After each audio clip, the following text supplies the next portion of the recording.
नमस्कार, राज्यसभा टीवी के खास कार्यक्रम संसद 24x7 में आपका स्वागत है। मैं हूं अरविंद कुमार सिंह। इस एपिसोड में हम आपको दिखाने जा रहे हैं मिनी संसद कही जाने वाली विभाग संसदीय समिति की एक चुनिंदा रिपोर्ट।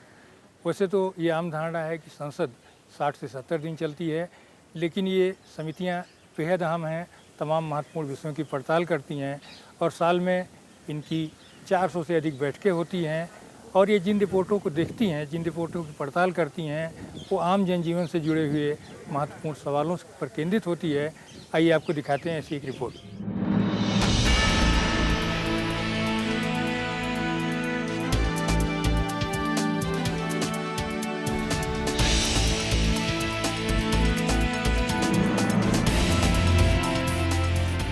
संसदीय प्रणाली में विभाग संबंधी स्थायी समितियों या DRSC का बहुत महत्व है।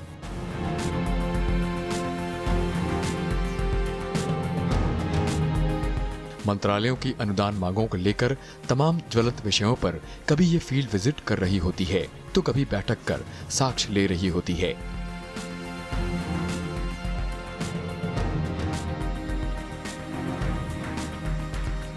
विभिन्न दलों का प्रतिनिधित्व होने के बावजूद इनकी रिपोर्ट में दलीय प्रतिबद्धता नहीं दिखती।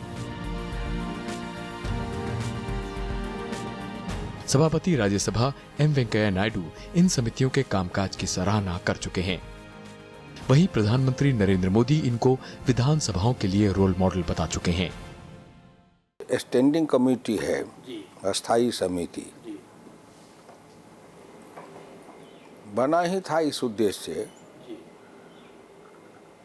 कि जो संसद में सभी विषयों पर बहस हो नहीं पाती, इसीलिए ये अस्थायी समिति बनाई गई कि जिसमें सभी दल के लोग रहेंगे। उसको कहीं ऐसे तो छोटा मोटा या संसद का लघु संस्करण है, सभी दल के लोग रहते हैं, इसलिए कोई एक दलीय नहीं है और उसमें विस्तार से चर्चा होती है, बहस नहीं होते हैं, उसमें चर्चा होती है, संवाद। तो संवाद होने के बाद आपस में जब लोग चर्चा करते हैं, संवाद करते हैं और वो अधिकारी सामने बैठे होते हैं तो वो नोट करते हैं। फिर उनमें से जो प्रश्न उठते हैं तो अधिकारियों से को अवसर मिलता है कि भाई इनको आप स्पष्ट करें, जवाब दें। वैसे तो अपने नियम और प्रक्रिया के तहत राज्यसभा और लोकसभा की कई समितियां हैं, लेकिन 24 विभाग संबंधी स्थायी समितियां खास हैं, जो सरकार के सभी विभागों और मंत्रालयों के कामकाज पर निगाह रखती हैं। इनमें से 8 समितियां राज्यसभा के तहत है। मीडिया की पहुंच से दूर इन समितियों में राष्ट्रीय मुद्दों पर शानदार चर्चाएं होती हैं और सरकार भी ATR देते समय इनकी कई अहम सिफारिशों को स्वीकारती भी है।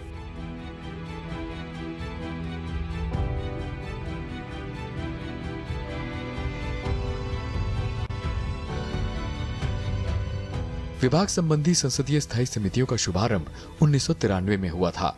आरंभ में 17 समितियां थीं, जिनकी संख्या 2004 में बढ़कर 24 हो गई। इन समितियों में लोकसभा के 21 और राज्यसभा के 10 सदस्य होते हैं।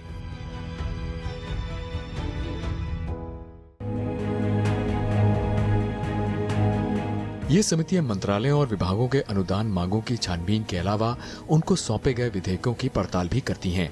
कई बार ये खुद अहम विषयों का चयन करती हैं। इनकी परिधि काफी व्यापक है।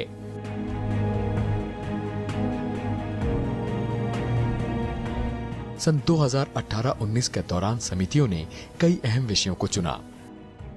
मई 2018 में सुप्रीम कोर्ट की संविधान पीठ ने एक अहम फैसले में कहा कि इनकी वैधता पर ना सवाल उठाया जा सकता है, ना ही अदालत में उसे चुनौती दी जा सकती है।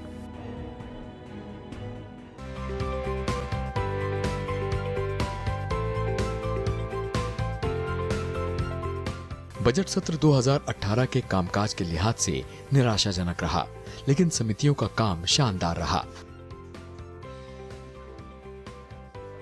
इस सत्र के पहले चरण के बाद करीब 1 महीने में समितियों ने अनुदान मांगों की विस्तृत पड़ताल की। राज्यसभा में 146 रिपोर्ट्स और उनसे संबंधित वक्तव्य और लोकसभा में 62 रिपोर्ट सभा पटल पर रखी गईं। माननीय सभा सभासदों, माननीय सभापति जी। 13 मार्च 2018 को जब राज्यसभा में 11 स्थायी समितियों ने अपनी 36 रिपोर्टें सभा पटल पर रखीं, तो सभापति राज्यसभा ने सदन में इनके बेहतरीन कामकाज की सराहना की।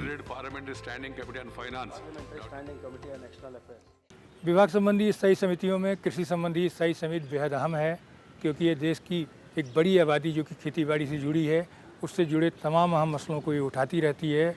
इस बार सांसद हुक्मदेव नारायण यादव की अध्यक्षता वाली समिति ने अंतर्देशीय मात्स्यिकी और जल कृषि पर काफ़ी अहम रिपोर्ट दी है। इस क्षेत्र से 1.5 करोड़ से अधिक लोग जुड़े हुए हैं और इनके समक्ष कई तरह की चुनौतियां हैं। इस रिपोर्ट में समिति ने तमाम पहलुओं पर गंभीर विचार मंथन किया। कृषि संबंधी स्थायी समिति ने सन 2017-18 में 30 और 2018-19 में 26 ऐसे विषयों को एजेंडे में लिया जो कृषि क्षेत्र के विकास के लिए बेहद अहम हैं। समिति ने अंतर्देशीय मात्स्यिकी और जल कृषि के विकास से जुड़े मुद्दे की पड़ताल का फैसला 2016 में किया था। आरंभिक तैयारी के बाद समिति ने मत्स्य क्षेत्र से संबंधित 42 प्रमुख मुद्दों पर विभाग से जानकारी मांगी। बाद में 2017 में अपनी 2 अहम बैठकों में समिति ने पशुपालन, डेयरी और मत्स्य पालन विभाग के प्रतिनिधियों का साक्ष्य लिया। इतना काम हमारी कमेटी और खास करके चेयरमैन साहब कर रहे हैं, इतना मैं किसी कमेटी में नहीं देखा। इनको हर चीज़ का खुद मालूम है, ये इन्होंने अपने हाथों से खेती करते हैं। हमें तो कोई मौका भी नहीं मिलता कि जो ये कहते हैं तो उसके बाद हमारे पास कुछ नहीं होता पूछने के लिए। लेकिन इतना काम अच्छा और इतनी ढुंगाई से मैं किसी कमेटी में नहीं देखा। यही कह सकता हूँ कि चेयरमैन साहब की अपनी इतनी ज़्यादा नॉलेज और इतना ज़्यादा प्रैक्टिकल नॉलेज है तो उतनी किसी भी शायद चेयरमैन के पास ना हो।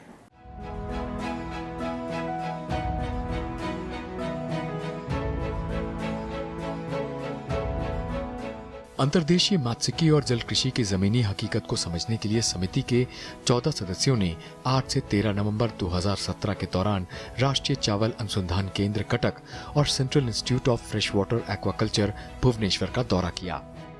फिर समिति central coastal agricultural research institute Goa भी गई।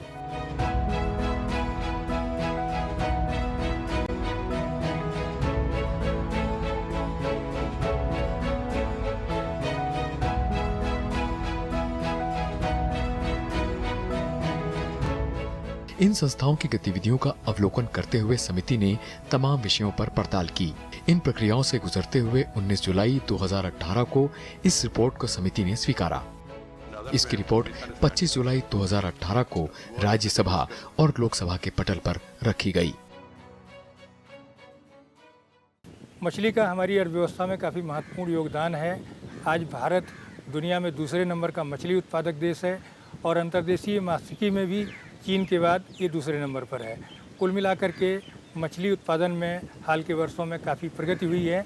आज़ादी के बाद अगर देखें तो 1950-51 में हम केवल 7 लाख टन मछली पैदा करते थे। आने वाले 2-3 सालों के अंदर हम 150 लाख टन तक मछली पैदा करेंगे।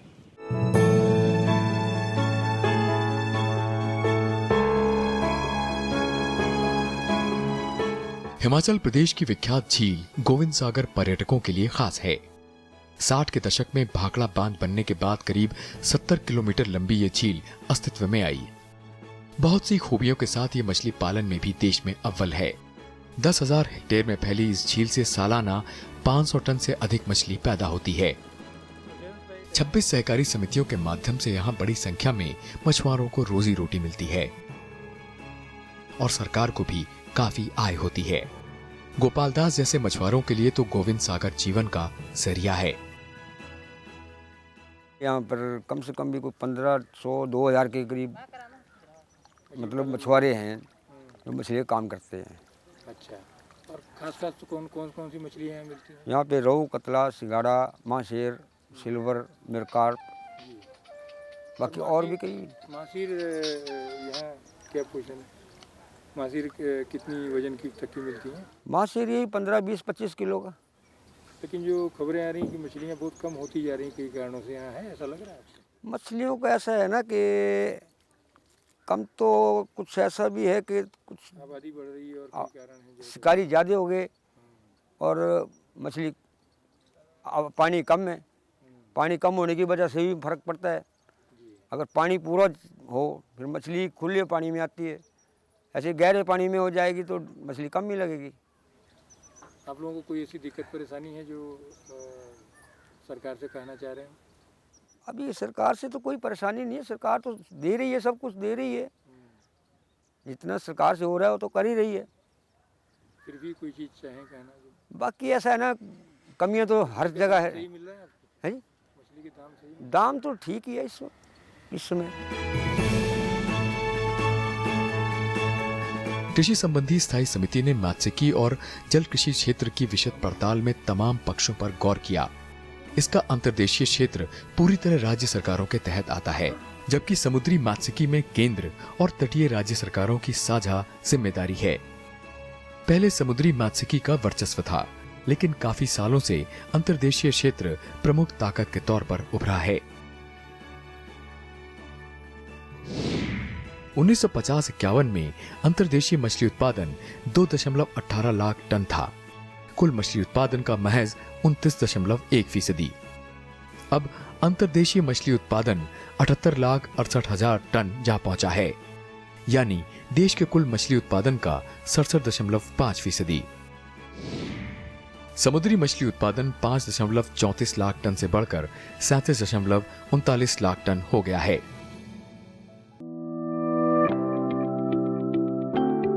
1980 के दशक में जहां ताजा जल कृषि का हिस्सा 34% था, वो अब 80% पर आ गया है। नई तकनीक, प्रशिक्षण और सरकारी मदद से तस्वीर बदल रही है। अब तक 11 लाख लाभार्थियों को शामिल कर 65 मिलियन हेक्टेयर इलाके को जल कृषि के तहत लाया गया है। इन प्रयासों से देश नीली क्रांति के मुहाने पर आ खड़ा हुआ है। भारत के पास इस क्षेत्र में प्राकृतिक संसाधनों की कमी नहीं है। देश में 35 लाख हेक्टेयर क्षेत्र में जलाशय हैं, जबकि 23.6 लाख हेक्टेयर के दायरे में तालाब और पोखरे आते हैं। 12.4 लाख हेक्टेयर के दायरे में खारा जल है और 19 लाख किलोमीटर नदियां और नहरें हैं।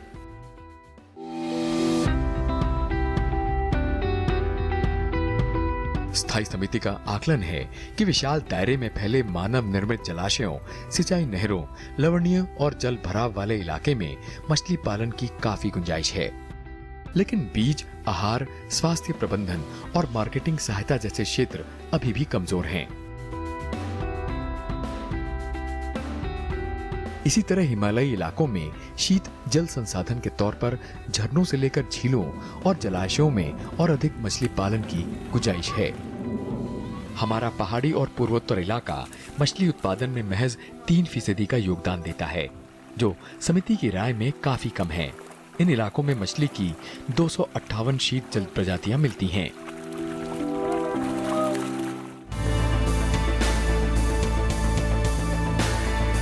मछली उत्पादन को और गति देने को भारत सरकार ने सारी योजनाओं को नीली क्रांति के तहत एक छत के नीचे विलय कर पुनर्गठित किया है। अब बेहतर विकास और प्रबंधन पर जोर है। योजना के तहत समग्र मछली उत्पादन बढ़ाना, पर्यावरण हितैषी नई प्रौद्योगिकी का उपयोग, खाद्य और पौष्टिक सुरक्षा सुनिश्चित करना और मछुआरों को सशक्त बनाना शामिल है।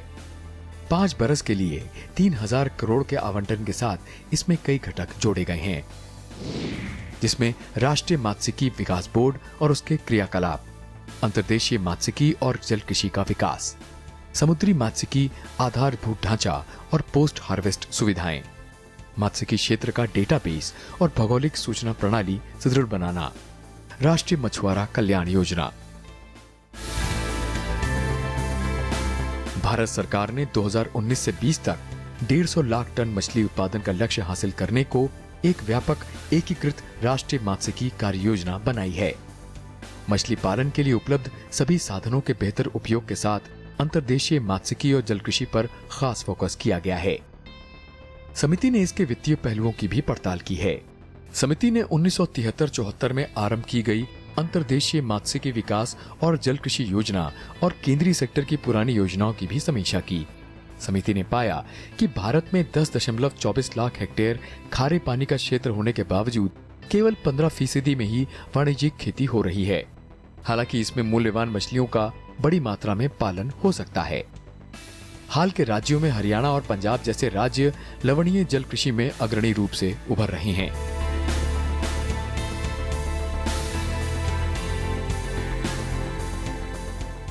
मत्स्य पालन है, पानी के रिसोर्सेज अगर आप देखें उत्तर भारत में अच्छे हैं, क्योंकि गंजेटिक रीजन है, उधर यमुना का रिवर है, ऊपर अगर आप देखते हैं तो सतलुज है।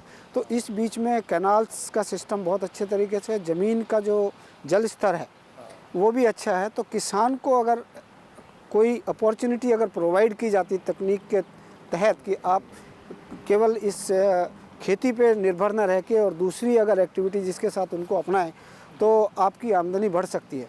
तो उसके अंदर जो तकनीकों का विकास किया गया है उससे किसानों को एक डाइवर्सिफिकेशन हुआ है और उन्होंने मछली पालन को अपनाया है। इस एरिया में अगर आप देखें, ये जो जोन है यहाँ पे मछली खाने वाले लोग कम हैं, लेकिन अगर पैदावार में देखें तो हरियाणा जो है वो प्रोडक्टिविटी के अगर हिसाब से देखें तो पंजाब के बाद नंबर 2 पर आता है।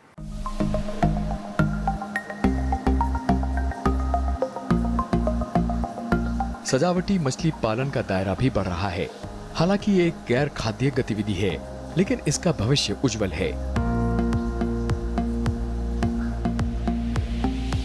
समिति की राय में भविष्य में शहरी और देहाती इलाकों में इसका महत्व और बढ़ेगा और ये विदेशी मुद्रा के साथ आजीविका के नए मौके भी खोलेगा। समिति की राय में आज अंतर्देशीय क्षेत्र में ताजा जल संबंधी मात्स्यिकी का वर्चस्व है, लेकिन अन्य क्षेत्रों जैसे एकीकृत मछली पालन, कार्प पॉलीकल्चर, ताजा जल झींगा पालन और बहते पानी में मछली पालन की तरफ ध्यान गया है। जो बंजर जमीन है, जो खारी जमीन, जो बंजर जमीन है, उन्हीं जमीन के अंदर हम लोग खारा पानी निकाल के उस पानी को यूज़ करके हम लोग जो मैराइन श्रिम्प और मैराइन जो ब्रैकिश वाटर जो फिश को पालन करने के लिए हम लोग कुछ टेक्नोलॉजी डेवलप किया था। उसी के अंदर एक टेक्नोलॉजी हम लोग ऐसा टेक्नोलॉजी डेवलप किया था, उसके अंदर हम लोग खारा ज़मीन के अंदर झींगा पालन करने के लिए एक टेक्नोलॉजी डेवलप किया था। उस टेक्नोलॉजी को हम लोग लगभग 2013-14 से शुरू करके हम लोग एक किसानों के पास आप लोग एक्सटेंशन देना शुरू कर दिया था। खास करके जो हरियाणा, जो पंजाब का जो स्टेट फिशरीज डिपार्टमेंट के साथ इन कोलाबोरेशन विद देम हम लोग इस टेक्नोलॉजी को ये दोनों स्टेट्स के अंदर हम लोग डेमोन्स्ट्रेट किया है। अभी खास करके अभी ये पूरी टेक्नोलॉजी जो है हरियाणा के अंदर लगभग अभी 400 से लेकर 500 एकड़ के अंदर अभी झींगा पालन हो रही है। इसके साथ साथ पंजाब में अराउंड अभी इस साल 500 से लेकर 600 एकड़ में अभी लोग ये बंजर जमीन के अंदर झींगा का पालन कर रहे हैं। समिति ने अंतर्देशीय मात्स्यिकी और जल कृषि से जुड़े करीब सभी पक्षों की गहन पड़ताल की और साथ ही साथ उसने 21 बिंदुओं पर अपनी सिफारिशें दी हैं। समिति ने माना है कि अगर पुरानी योजनाओं को ठीक से साकार किया गया होता तो आज इस क्षेत्र की दशा कुछ अलग होती। फिर भी समिति ने नीली क्रांति से जुड़े हुए तमाम पहलुओं की काफ़ी सराहना की है। कृषि संबंधी स्थायी समिति ने अपनी सिफारिश में इस तथ्य को खास तौर पर रेखांकित किया है कि हमारे अधिकांश मछुआरे अभी भी आधुनिक और वैज्ञानिक तरीके से मछली पकड़ने की तकनीकें नहीं सीख पाए हैं। फिर भी भारत दुनिया में मछली उत्पादन में अग्रणी है। मत्स्यन क्षेत्र अंतर्देशीय मात्स्यिकी पर केंद्रित हो गया है। गहरे समुद्र में मछली पकड़ने संबंधी प्रौद्योगिकी की कमी के कारण यह क्षेत्र और उभर रहा है। समिति ने इस बारे में और सिफारिशें की हैं, जैसे मछली उत्पादन में विविधीकरण जरूरी है, जलाशय मात्स्यिकी पर अधिक ध्यान दिए जाएं, विदेशी मुद्रा अर्जन और अतिरिक्त आजीविका की संभावनाओं को टटोला जाए और अंतर्देशीय खारे जल निकायों में झींगा पालन किया जाए। नीली क्रांति की सराहना करते हुए समिति ने सरकार को हिदायत दी है कि इसमें सभी हितधारकों की समान भागीदारी सुनिश्चित होनी चाहिए। नीली क्रांति का अंजाम पुरानी योजनाओं सा ना हो, इस नाते अधिक सतर्क रहने की जरूरत है। साथ ही विभाग को क्रियान्वयन के लिए ठोस तंत्र बनाना चाहिए, जिससे उत्पादन और उत्पादकता दोनों में बढ़ोतरी हो। समिति ने योजना के वित्त पोषण ढांचे की भी समीक्षा की और पाया कि इस योजना के तहत 5 बरस के लिए आवंटित राशि 3000 करोड़ रुपए है। लेकिन 2017-18 में इस मद में 400.73 करोड़ की राशि आवंटन को समिति ने बहुत कम माना है।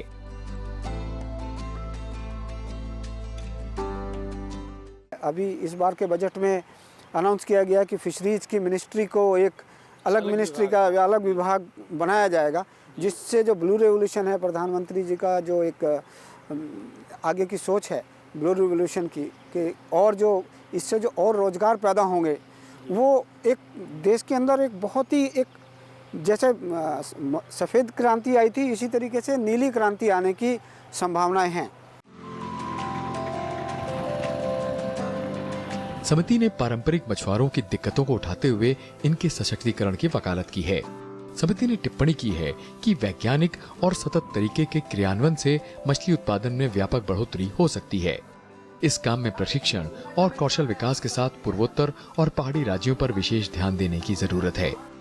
इन इलाके के पिछड़े मछुआरों को अन्य हिस्सों के बराबर लाने के लिए प्रगतिशील मछुआरों को प्रशिक्षण देकर मास्टर ट्रेनर बनाने की भी समिति ने सिफारिश की है।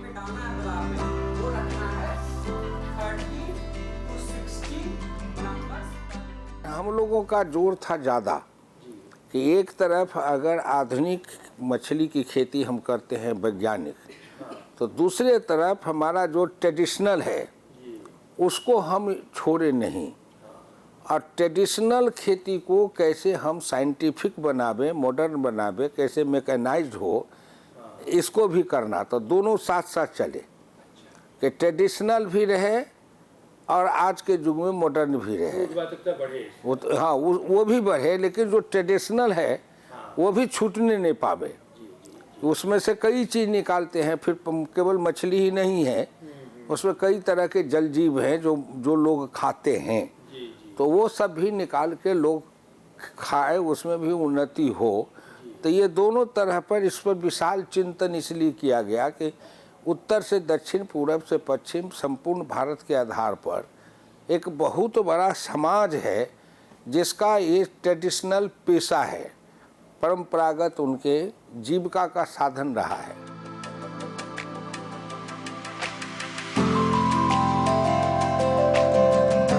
समिति ने मछली पकड़ने में संसाधन क्षमता और डेटाबेस के सुदृढ़ीकरण जैसी योजनाओं की सराहना की है। पर्यावरण की क्षति और देसी मछलियों की हानि रोकने के लिए ठोस राह निकालने के लिए भी समिति ने सिफारिश की है। जलाशयों, आर्द्रभूमि, जलग्रस्त इलाकों और अन्य जल निकायों की वास्तविक संख्या का आकलन न करने का मुद्दा उठाते हुए समिति ने इनका मूल्यांकन करने को कहा है। समिति चाहती है कि हर राज्य में मछली पकड़ने की क्षमता का मूल्यांकन हो।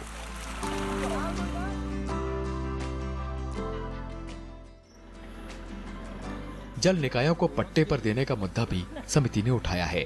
इस मामले में हर राज्य में विशिष्ट चुनौतियां हैं। छोटे जल निकायों को अहम बताते हुए समिति ने सहकारी समितियों की भूमिका की भी पड़ताल की। मत्स्य क्षेत्र में 18,550 सहकारी समितियां काम कर रही हैं, लेकिन विभाग इनके कामकाज के बाबत समिति के समक्ष कोई ठोस जानकारी नहीं दे पाया, जिस पर समिति काफी क्षुब्ध दिखी। सहकारी समितियों को पट्टे पर जलाशय देने संबंधित निर्धारित प्रक्रिया न होने के मुद्दे को गंभीर मानते हुए समिति ने राज्यों से परामर्श कर इस बाबत ठोस तंत्र बनाने को कहा है।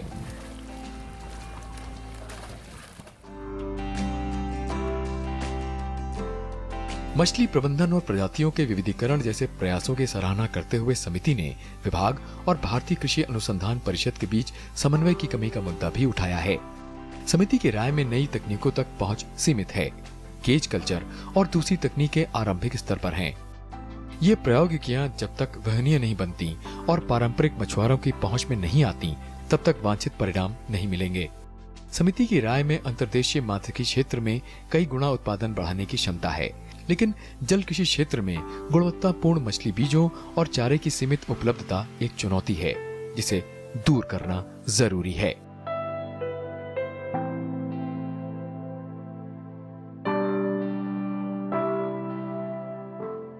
एक्चुअली हमारे सेंटर का मेन मैंडेट जो है, अभी कुछ इलाकों में खास करके नॉर्थ वेस्टर्न रीजन में, हमारे जैसा पंजाब, हरियाणा, राजस्थान, पश्चिम यूपी, इन इलाकों के अंदर एक खारा जो सॉइल सैलिनिटी का प्रॉब्लम बहुत ज़्यादा मात्रा में है। खास करके जब भी हरियाणा में आप देखते हैं तो रोहतक, भिवानी, आपका सिरसा हो गया, फतेहाबाद हो गया, हिसार हो गया, इन सारे इलाकों के अंदर से आपको गुड़गांव हो गया, इन सारे इलाकों के अंदर जो सॉइल सैलिनिटी का जो प्रॉब्लम जो है बहुत ज़्यादा है।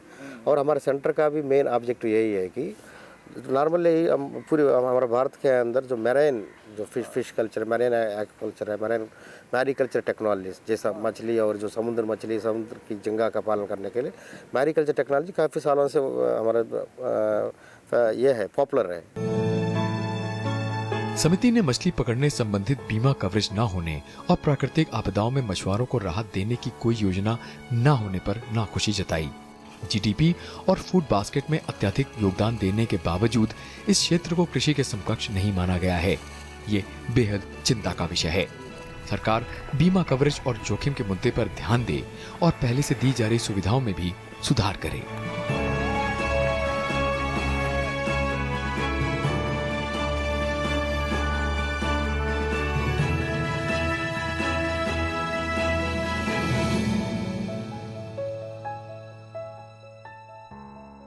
तो आपने देखा कि किस तरह से कृषि संबंधी स्थायी समिति ने अंतर्देशीय मात्स्यिकी और जल कृषि से जुड़े तमाम मुद्दों की गहन पड़ताल की, साथ ही साथ गरीब मछुआरों की दशा को भी इंगित किया और उनके बारे में कई अहम बातें कहीं, उनके प्रशिक्षण, कौशल विकास और तमाम मसलों पर।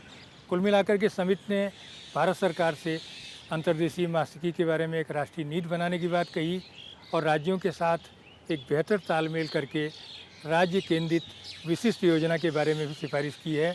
इस एपिसोड में फ़िलहाल यहीं तक। आगे मिलेंगे इस स्थायी समिति की किसी और ख़ास रिपोर्ट के साथ। तब तक के लिए धन्यवाद।